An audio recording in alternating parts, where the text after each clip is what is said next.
Bangladesh premier লিগে টানা দুইবারের champion Fortune Barishal, তাই নিজেদের হ্যাটট্রিক শিরোপা জেতার লক্ষ্যে এবার মাঠে নামতে যাচ্ছে ফ্র্যাঞ্চাইজিতে। যেখানে বাংলাদেশ প্রিমিয়ার লিগের এবারের আসরের এখনও বাকি প্রায় 5 মাস। তবে ইতিমধ্যেই নিজেদের দলকে শক্তিমত্তার দিক দিয়ে সবার থেকে আলাদা করতে ব্যস্ত সময় পাড়ি দিচ্ছে ফ্র্যাঞ্চাইজিগুলো। যেখানে ফরচুন বরিশালের হয়ে সর্বশেষ ম্যাচেও খেলে গেছেন বিশ্ব ক্রিকেটের নামি দামি সব তারকারা।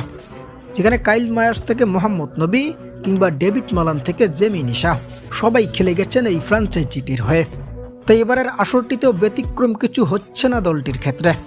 যেখানে ইতিমধ্যেই দলকে আরও শক্তিশালী করে সাজাতে শুরু করেছে ফ্র্যাঞ্চাইজিটির মালিক মিজানুর রহমান। তবে গণমাধ্যমগুলোর দাবি এবারের আসরটির শুরু হওয়ার বহু আগেই 6 জন বিশ্বসেরা প্লেয়ারকে ইতিমধ্যেই কিনে নিয়েছে ফ্র্যাঞ্চাইজিটি। যদিও এখনও কোনো প্লেয়ারের নাম প্রকাশ করেনি দলটি। তবে গণমাধ্যমগুলোর দাবি বিপিএলে আরও একটা শিরোপা চ্যাম্পিয়ন হতে দলটির এমন পদক্ষেপ অস্বাভাবিক কিছু নয়।